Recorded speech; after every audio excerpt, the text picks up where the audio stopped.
trying to cement their status as a contender for 2024. They've come around. They've looked good. The Packers up and down this year, but Jordan Love, Peter, a great opportunity to distinguish himself from Aaron Rodgers. Win and in this year, something Aaron Rodgers was unable to do last year. Surely Jordan Love is well aware of that opportunity to do something that his predecessor failed to do and propel the Packers into the playoffs and at least buy him a couple more years to get to wherever his ceiling is. They throw quarterbacks out so fast in the NFL now, and there was talk at one point this year Jordan Love was only going to get 1 year. He's earned another. He may earn another one after that if he can get the Packers to the playoffs. Minimum of another one after that if he gets the Packers to the playoffs this year.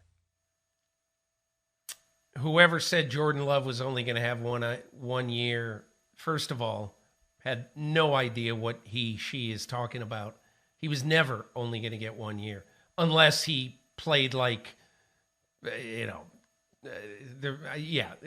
never going to get only. There was a moment where you got a vote of confidence from Mark Murphy. There was Peter, there was a moment where it was tenuous. I'm not saying it was going to happen. There was a moment where it was feeling tenuous. There was. It might have felt I think tenuous. Mark Murphy said something like the rest of this season is critical for Jordan Love. There was some sort of statement that felt loaded, like, wow, hey, if he doesn't get it together, who knows what they're going to do next year. With all due respect to anybody who thought there was a chance there wouldn't be a second year for Jordan Love and most likely a third year, I say I firmly, ardently disagree with you, and there's nothing you can tell me about any press conference or anything that could convince me otherwise.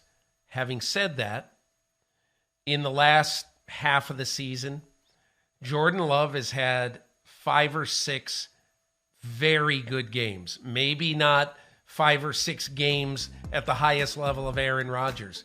But as you look at it, 6 of his last 7 games, he's had over a 100 passer rating. His interceptions are way down. Mike, this is a guy who understood in midseason that he was being careless with the ball. And in the last 7 games, he's only thrown 1 pick. So to me, I think he's gotten better as the year has gone on. And he enters next year as a rock-solid guy. And if you're the Packers, you have to say, regardless of what happens on Sunday, you have to say that we are maybe not deliriously happy, but you have to say, first of all, we were right to pick Jordan Love when we did, and it's turned out as well as we could have hoped. Brian Gutekunst was asked whether or not Love's future was uncertain upon the end of the season. He said, I hope not. I think we've got 10 games left. These are going to be a very important 10 games.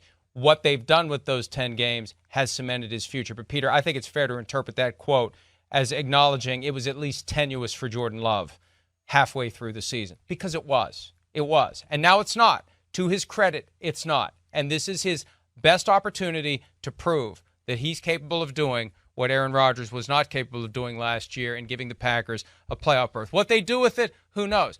But, Peter, they made the Vikings look like a JV team on Sunday night. We didn't talk much about that game earlier in the week because we didn't have a show on Monday. But, you know, the Vikings came into that game. They win that one. They win this weekend. They're in the playoffs. And they made the Vikings look like they had no business even being in the conversation. So the Packers made that happen. The Packers are peaking at the right time. And the Packers, I don't know how dangerous they're going to be in the postseason if they get there. But they're one of those teams that it would be very easy to overlook. And I think it would be a mistake to overlook them if they get in. Without any question, Mike, when you have a quarterback who in the last half of the season, so his last 7 games, he's 16 touchdowns, 1 interception. And, you know, so whatever happens on Sunday, He's going to play 8 games the end of the season, and barring a disaster, he's going to have incredible numbers, some of the best numbers of any quarterback in football, maybe the best numbers of any quarterback in football over the last 8 weeks of this season. And so what that tells me is the Packers right now, and again, look, maybe they'll get in and maybe they'll shock the world. But again, right now, Mike, it won't be a shock. The only game that they stepped in it in the last month or so, right, is that Monday night game against the Giants. I mean, think about it. That game was an awful game for not just for Rodgers, but for the Packers. It was awful. But they haven't had another one of those games in almost 2 months. So to me, I look at it and I just say, if that defense plays even at a, somewhere between an 8 and 12 level in the NFL, between the 8th and 12th best defense, they're going to have a chance no matter where they go. And I even mean Dallas. I think they're going to have a chance against anybody in the playoffs. And it was the Packers and Aaron Rodgers who beat the Cowboys in the divisional round several years ago, which was their best chance in Dallas to get to the NFC Championship game. Maybe the Packers get it.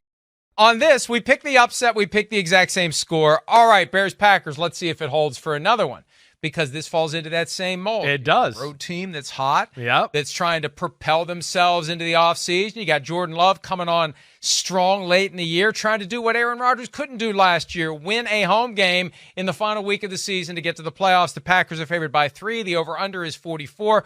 Green Bay is in with a win. They could still get in with a loss if the Vikings lose, the Seahawks lose, and the Bucs or the Saints lose. Regardless, can the Packers get it done at home against the Bears? I mean, they can.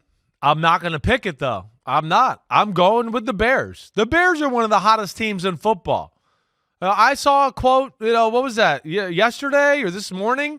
I think I saw it on PFT, right? Justin Fields, it'd be important for them to win the football game. They want to win this game.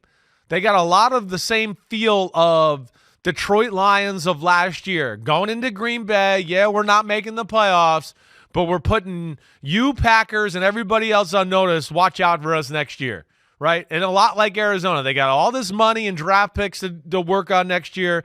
Their defense, nobody runs on them. Green Bay likes to run the ball, take a little pressure off of Jordan Love. It opens up things downfield. They're not going to have that luxury. Chicago, they challenge everything in the pass game. They're going to make Jordan Love throw the ball into tight windows, all right? And then, the Bears offense has got it going. I love the Bears offense. I love everything they do. So I'm taking Bears 24-17 on the road. They knock the Packers out of the playoffs if all that other stuff doesn't happen.